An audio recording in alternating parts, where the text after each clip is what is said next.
Je suis avec Christophe Ernst, responsable du port de plaisance de Colmar, et nous allons voir comment il est possible de réinventer le tourisme en temps de crise avec l'exemple du port de plaisance. Alors Christophe, les ports de plaisance évidemment sont frappés de plein fouet, comme d'autres entreprises, par la crise sanitaire. Comment avez-vous vécu le confinement au port de plaisance de Colmar ?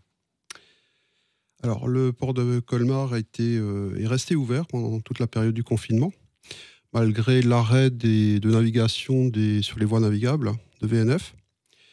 Donc, l'équipe du port est restée active pour assurer, d'une part, les permanences par rapport aux habitants permanents du port. Donc, il y a une douzaine d'habitants, c'est pas grand-chose, mais il fallait donc assurer les nettoyages, toutes les parties sanitaires par rapport à ces habitants-là. Qu'ils soient rassurés, ils existent, ils n'étaient pas perdus dans un petit village au milieu de Colmar, quoi. Nous avons pu assurer également l'entretien du site sur les 2 hectares du site de Colmar. Il faisait beau, donc on a pu vivre les balais des hélicoptères en live, en étant dehors à ce moment-là, parce qu'il n'y avait aucun bruit à part ça. Voilà. Donc on a pu s'occuper de ça également. On a pu effectuer des travaux qu'on n'a pas fait depuis des années, qui attendaient depuis des années. Donc on a vécu le confinement de manière assez tranquille, on va dire. On pouvait rester à l'extérieur et on avait quelques petits contacts avec les habitants du port. Voilà, des habitants permanents qui vivent sur les bateaux qui sont amarrés, sur les anneaux du port. Hein. Qui sont à l'année, qui habitent sur place, qui profitent des installations sanitaires, etc. D'accord. Et depuis, donc, quelles mesures sanitaires avez mis en place pour les usagers du port de plaisance ? Alors, depuis que les activités ont repris, on a bien sûr mis en place tout ce qui est sécurité, circulation, distanciation, sens de circulation pour les visiteurs du port, aussi bien les plaisanciers que les clients camping-caristes, dont je vous parlerai un petit peu plus tard. On a beaucoup de monde qui arrive en camping-car également.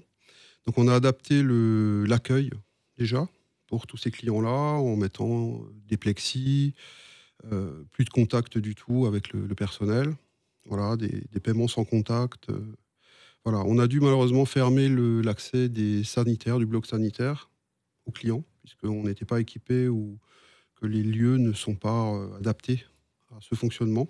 Donc on a dû enlever cette partie de la prestation. On a également une cafétéria qui sert des boissons à l'extérieur. Là, on a dû adapter également les produits qu'on vend, puisqu'on tenait avec le pavillon bleu qu'on verra tout à l'heure, à vendre que des bouteilles en verre qui sont recyclables, etc. Là, on est obligé de travailler avec du plastique qu'on ne peut pas récupérer à l'intérieur des locaux, de donner des gobelets en plastique aussi. Donc tout ça, ça se jette, pas de retour à l'intérieur des locaux. Tout ça, on a dû l'adapter. Voilà, donc une adaptation vraiment de malgré tout pour continuer l'activité. Et ça mène à une question essentielle. Comment finalement vous survivez économiquement ? Est-ce que l'activité a complètement repris ? Comment ça se passe ? Alors, l'activité n'a pas repris. Alors, l'activité fluviale, qui était déjà presque moribonde, a encore baissé d'un cran. Malheureusement, mais ça c'est au niveau européen, puisque beaucoup de gens ont cessé de naviguer là, cette année. Ce sont beaucoup des anciens, des gens assez âgés. L'activité camping-car, qui est notre béquille depuis quelques années, a baissé également cette année de presque 60%. Donc c'est le résultat après juillet-août et presque fin septembre. Alors pour pallier à tout ça, on essaye d'adapter notre discours par rapport aux gens qui viennent chez nous malgré tout, donc tout le public européen, et de les garder le plus longtemps possible sur place. C'est-à-dire au lieu qu'ils fassent un passage éclair à Colmar pour visiter la petite Venise dans une tarte flambée, on leur explique tout ce qu'il est possible de faire localement, donc à pied, en vélo ou en louant un petit véhicule, et d'augmenter le temps moyen sur place. C'est-à-dire de rester plutôt 2 jours, voire 3 jours, voire 4. Ça, c'est l'offre qu'on essaye de développer. On remplace un petit peu l'office du tourisme en 4 langues pour ça. Ça, c'est vraiment notre boulot. On a été classé meilleure aire de camping-car de France par le site mobile.de allemand, qui est la référence en camping-car en Allemagne. Et donc tout ça, ça permet de faire venir de la clientèle germanique ou germanophone qui se calquent un peu là-dessus. C'est leur référence, quoi. Donc, tout ça, c'est très très bon pour nous. Mais malgré tout, on reste, c'est très faible. D'accord. Activité toujours faible. Meilleur aire de camping-car quand même pour la clientèle allemande. Ça, c'est une belle récompense. Et puis, vous avez aussi hissé en juillet le 16e pavillon bleu sur le port de Plaisance. Alors, vous pouvez nous rappeler peut-être ce que c'est et en quoi c'est aussi un atout pour le port de Plaisance de Colmar.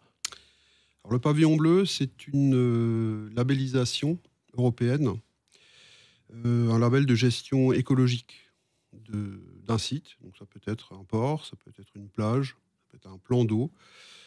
C'est un label qui est assez difficile à obtenir, qui impose des règles strictes de gestion des déchets, de gestion, de tri sélectif, de consommation d'eau, d'électricité, d'accueil, de fleurissement du site. Voilà, c'est une globalité, hein. Donc ce pavillon bleu, on est bien sûr super content de l'avoir. On est deux ports en Alsace à l'avoir avec Saverne. Avant, on était le seul pendant 15 ans, il faut le savoir. On était le seul à l'avoir pendant 15 ans. Alors, ils imposent également, ça c'est bien aussi, une dynamique. Nous devons créer tous les ans de nouveaux projets pour toujours aller de l'avant, qui sont des innovations. Alors, ça peut être planter des algues un peu spéciales qui mangent les algues vertes. Pour nous, cette année, ça a été la création d'un poulailler. Donc, on a créé un poulailler avec 4 poules alsaciennes, d'ailleurs, race alsacienne, qui, elles, consomment les déchets organiques que nous fournissent les clients, plaisanciers ou camping-caristes. Donc, on intègre ça dans le discours quand ils arrivent.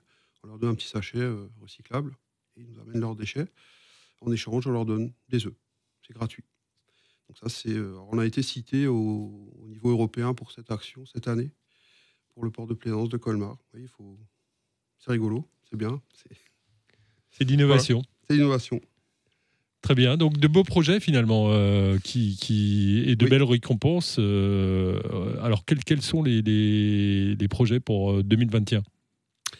Alors les projets pour 2021, alors bien évidemment, vu la situation pour nous, c'est de programmer ou de reprogrammer les événements qui avaient lieu avant sur le site du port. Alors évidemment, il y a l'accueil des touristes classiques. Il y a également des événements qu'on avait créés en été, qui étaient les jeudis du port. Donc c'était 4 concerts les jeudis soirs qui permettaient de faire venir le public colmarien ou les touristes qui étaient présents sur place, avec des concerts gratuits, avec des thèmes différents chaque fois, des thèmes même très locaux, avec du Oberkreiner, des trucs comme ça. On a l'intention de créer un mini-salon camping-car aussi, pour faire venir de la clientèle, pour élargir un petit peu la clientèle camping-cariste dans le secteur chez nous. C'est un projet pour l'année prochaine. On a des pistes pour relancer la location de bateaux électriques sur le canal, puisqu'on a arrêté la location des bateaux thermiques. Ça, c'était arrêté. Donc ça, c'est une belle piste aussi. On a un gros projet d'aménagement pour le site du camping-car, de 70 places automatisées. Et une fois que ce sera en place, on pourra créer d'autres offres d'hébergement. On a une grosse piste sur le gîte fluvial, donc qui permettrait de créer à Colmar, à 10 minutes du centre-ville, de l'hébergement sur des bateaux, donc de la petite hôtellerie entre guillemets, un peu à la mode hollandaise par exemple, comme Amsterdam. Voilà, ça c'est un des projets. Et on a encore des petites idées de partenariat avec le festival de jazz Off à Colmar pour faire 2-3 scènes en automne l'année prochaine. Voilà. Alors ça bouge au port de Plaisance de Colmar, ça bouge beaucoup. Pour le soleil brille à Colmar au port de Plaisance et on peut en profiter et on peut vous retrouver. Vous avez un site internet, c'est ça ? Bien sûr, voilà. Donc port de Plaisance de Colmar. Puis tapez port de Plaisance Colmar et vous tombez dessus tout de suite. Voilà. Merci beaucoup à vous, Christophe Ernst. Merci beaucoup à vous.